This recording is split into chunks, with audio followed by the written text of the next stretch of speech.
guys, welcome to Tech Check right here on CameraBoy TV, and we're set to take you on a roller coaster ride in the world of tech. On the show today, we'll be talking about cryptocurrency, and we have a very amazing conversation with the CEO and founder of patricia.com.ng, Mr. Hanu, and he'll be talking to us about everything you need to know about cryptocurrency. So make sure you stick around. But before we dig in, let's just go about and let you know some of the top tech stories that you might be interested in.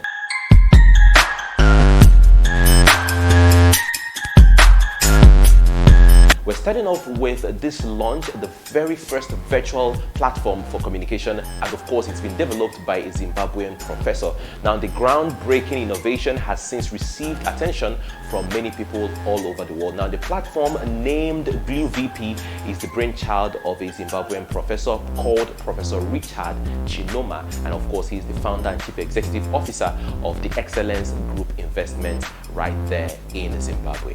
Big shout out to him, and of course other people that are innovating a whole lot of amazing stuff. Moving away from that story, online instant messaging platform WhatsApp has announced that there is going to be a reform, or rather what you call an upgrade in the mute button for Android users. Recall that before now you can only mute someone for a period of 3 months, 6 months and up to 1 year, but right now WhatsApp is saying that once this reform is done, you can now mute someone for life. That actually sounds amazing. And the last story right here with me is from itel, and of course they have announced an amazing product called the S16 series, and also the itel TVs, and also the itel earbuds. Big shout out to them, and of course these products are amazing. It's already out there in the market. According to itel, the S16 series, the itel TV and the TWS earbuds and the smart bands come with customized features, and of course they are very, very affordable. Now with this product, consumers are entitled to having a convenient and of course very easy life with itel.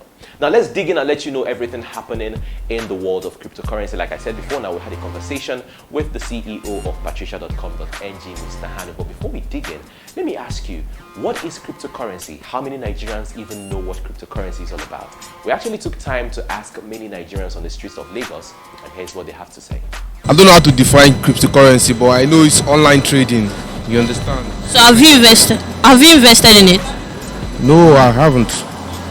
Yeah. What's cryptocurrency? You say what? Cryptocurrency.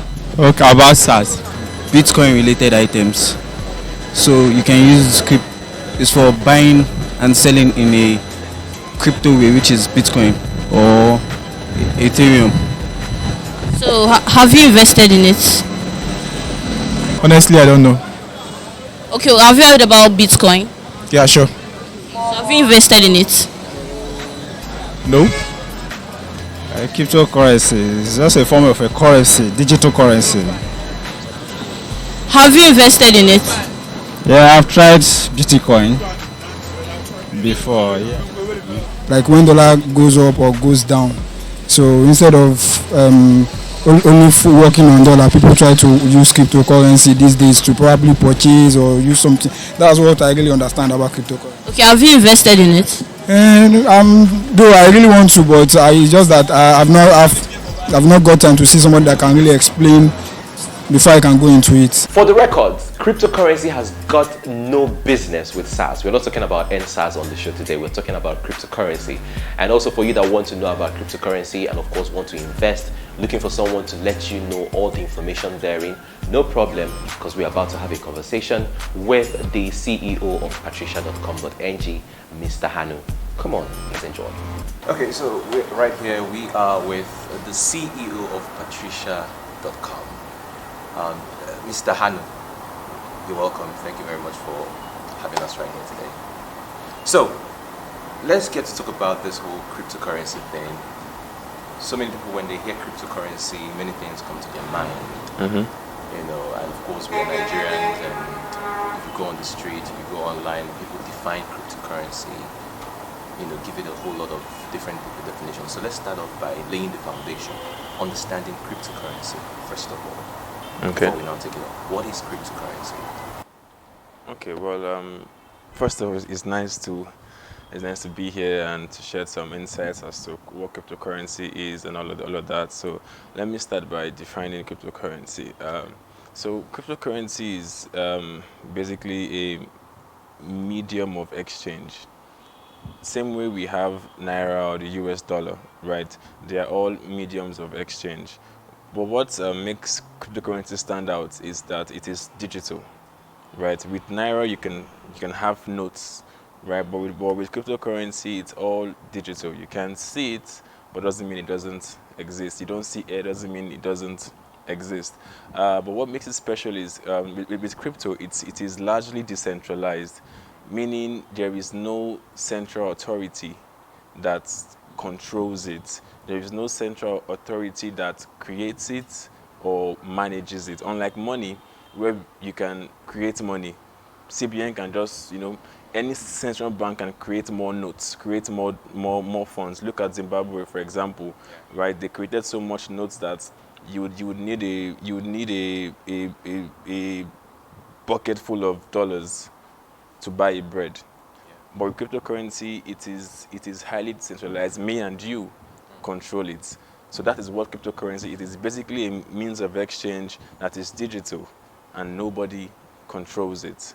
That's what makes it special. And I'm very sure, like you said, nobody controls it, but someone, kind of introduced it. Yeah. So, do you mind talking to us about it? Okay, so there's this popular misconception about, should I say, the invention of cryptocurrency.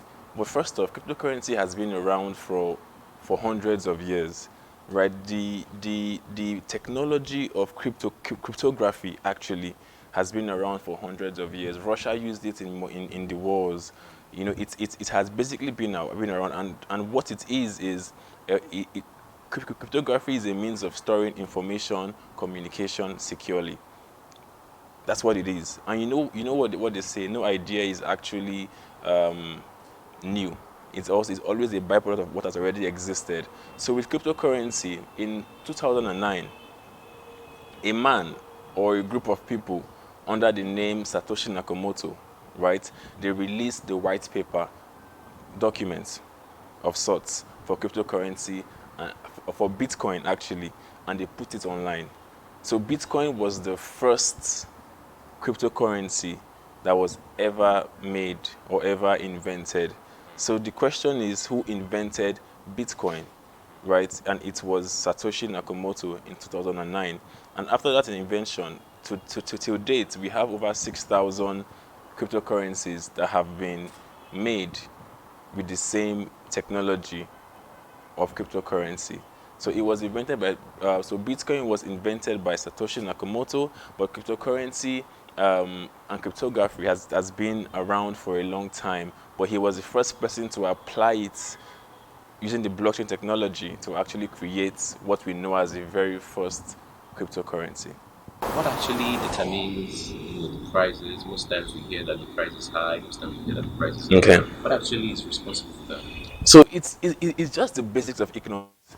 The idea of demand and supply. Yes. So for example, if we have Bitcoin is really interesting. Like the more I think about it, it makes too much sense. So there would only be 21 million Bitcoin in existence. So that solves the idea of inflation, printing notes. So there can never be more than 21 million Bitcoin in existence, ever. And right now we're around 16 million that has been mined. So that leaves only 5 million left, right? So the idea of demand and supply is, if we have more people wanting to buy Bitcoin, you want to buy Bitcoin, but I don't want to sell Bitcoin, right? You go to the next man. The next man says, okay, I know Bitcoin is $10,000 for a piece, right? But because nobody wants to sell to you, I will sell mine for 10,500.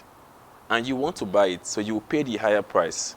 Automatically, the price of Bitcoin has increased generally. So if there are more people wanting to sell Bitcoin, right, it makes the price go down because we have more buyers. So it's basically the demand and supply that affect the price of dollar today. Now there's no dollar in the country, so the prices of dollar skyrockets. But when there's dollars in the country, the prices go down. So it's just basic economics. Okay, now for someone to actually get, to buy or get, invest money in cryptocurrency, what kind of thing, do I need to be a billionaire, Well, not really, not really. So let me use the idea of the pizza story. Yeah. So we have a box of pizza, right? So imagine a box of pizzas, right? A box of pizza usually comes sliced, right? And we are 10 guys in a room. So I can take the entire box because I can eat the entire box. But I can also take a slice of the box of the pizza. Same thing with Bitcoin. Right? You can literally buy 100 naira worth of Bitcoin. And Patricia makes it even better, right? Because you can buy 100 naira worth of Bitcoin, you can buy 1,000 naira, you can buy 10,000, you can buy 1 million, whatever you can afford, right? With Patricia, we make it easy for you to have a slice of the future. So you can literally start with anything whatsoever. Okay, so there's been this question of Bitcoin and CBN not regulating it and saying that it's not, of course, recognized by the Central Bank of Nigeria, and yet people are still getting involved. What actually do you think, or is there something that needs to be done for some of the CBN and, of course, the banking sector to actually get to see reasons why they should recognize Bitcoin as legal tender? Okay, well, firstly, the CBN does not recognize Bitcoin as a legal tender. True. Yet transactions Right. are being made. Yes. Yeah, because I think when that information was passed, they did not fully understand what it was at the time. So they advised the general public, as every well-meaning country would, right? We do not recognize this. You can do at your own risk, but we do not recognize this. But just the other day, SEC um, put out a memo, and the memo basically said that Nigeria as a country would soon begin to regulate cryptocurrency. So now they have realized the concept of cryptocurrency. They have seen the mass adoption in the world. Nigeria leads in cryptocurrency. So they have seen the adoption of cryptocurrency within the country, and they are actively working towards regulating it. And I think it's beautiful because it would boost investor confidence. So this question you asked me now wouldn't be on the table anymore, because now everybody knows the CBN and SEC sees it as a legal tender. It has been regulated. It has been regulated, so you can now transact with it. Okay, we get to round up, but there's this thing about still losing money. Yeah. That brings me to this question: what are the red flags to look out for while trading in Bitcoin and investing in Bitcoin? Firstly, don't deal with people you see on the streets. Don't come in with the idea of get rich quick. It's not MMM, right? Nobody really gets rich quick. That is facts, right? So firstly, look for reputable exchanges or reputable platforms that you put your money in. You don't want to work so hard for your money and just get scammed by some guy on the streets. So that's the very first thing. Come in and find a reputable platform and settle there.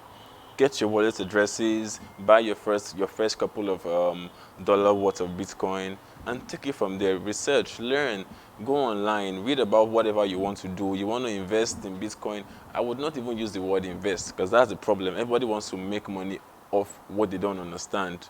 It doesn't happen. So get a platform. Patricia is there, just in case you're wondering. Come on, Patricia, we will solve all your problems. Once you have the platform, then you can take it from there, baby steps. But don't just dive 2 legs in and hope to test the ground with 2 feet. No. There's what we call, or we've heard about mining. Mining Bitcoin, and all of that. Someone will probably hear it for the first time and think that this mining is the same thing you talk about, gold mine, coal, all of them. Can you talk about the mining of Bitcoin? Yeah. So mining is a process with which new Bitcoins are created. Like I said earlier, there will only be 21 million Bitcoins. So after this 21 million, once we get to that point, what then happens? What happens is the price begins to go up because we begin to exchange what we already have. say now is that this is the right time for someone to invest? This is the right time for everybody to not invest. The word invest is the problem. Is to buy. Yes, it's the best time to buy Bitcoin. You know what they say? The best time to plant a tree is 10 years ago. The next best time is now. So there will only be 21 million Bitcoin in existence, and there are only about 16 million now, which means we have only 5 million Bitcoins to the end of it all. How it works is this: computers are what mines the Bitcoin, right? So you have to solve difficult, complex math equations, and this takes a lot of power and takes a lot of time. So to even have a mining farm, you have to invest a lot of money to be able to mine Bitcoin. And when you do, your reward is 1 block of Bitcoin at a certain time. So for example, a while ago it was 25 Bitcoin in 1 block. And let's say it takes you 1 million hash power, right? I'm just saying, for example. Now, in the next 4 years, it will become, that 25 block will become 12.5. So you will need to use more resources to even get that 12.5. So basically what they are doing is they are reducing the supply of Bitcoin and increasing the difficulty of mining Bitcoin to make the price of Bitcoin go up. Because at that time, we have to share what is already in circulation because more Bitcoins cannot be mined or the mining speed reduces. So that's basically how Bitcoin mining works. And all of this just geared towards making Bitcoin more valuable. So when it does happen that the 5 million Bitcoin that's remaining gets mined, now there is no more mining done. But like I said, Bitcoin is really beautiful in the sense of it was properly thought out. So when all the Bitcoin has been mined, what happens is transactions. If I send money from my account to your account, right, the miners are the ones that processes those transactions, right? And the transaction fee that I use to send the money to you, the miners get that money as a reward for processing the transactions. So I just think if you want to know more about Bitcoin, you can go on Patricia. We have a platform called Learn, where you can literally learn about all what I'm saying now.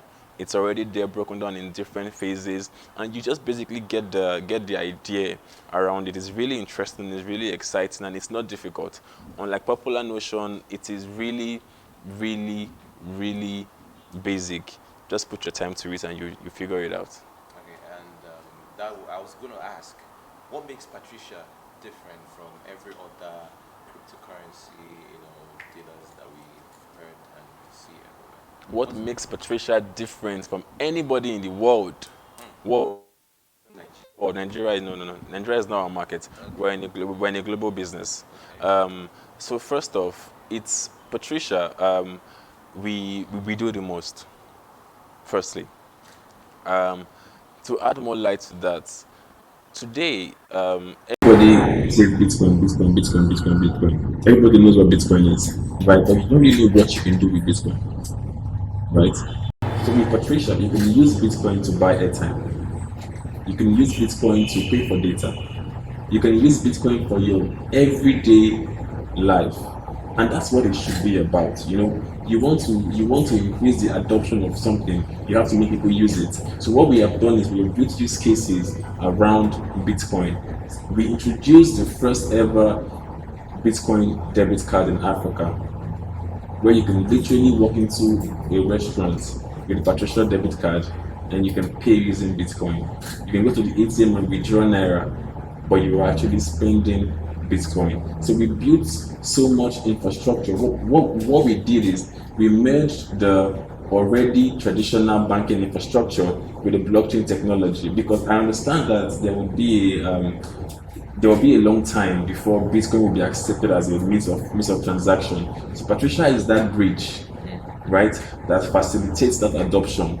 So when the time is right, like it's now, we are at the forefront of the innovation because we have already built around so many use cases around Bitcoin. Okay, thank you so much for all of the information, and I must say that it's been, I believe that the viewers watching this probably now be more, relaxed as regards everything cryptocurrency and Bitcoin. It's been nice talking with Mr. Hano, the CEO of Patricia.com. Thank you very much for talking to us. I wish you all the very best. Thank you so much. It's a pleasure. All right, so thank you so much, guys, and let's get back to the studio. Well, it's been an amazing conversation on the show today, and I hope you picked up one or two from Mr. Hano, the CEO of Patricia.com.ng. Now you know everything you need to know about cryptocurrency. Make sure you invest wisely and apply all of the rules that he said. I'll see you next time on Tech Check. My name is Michael. Stay techy.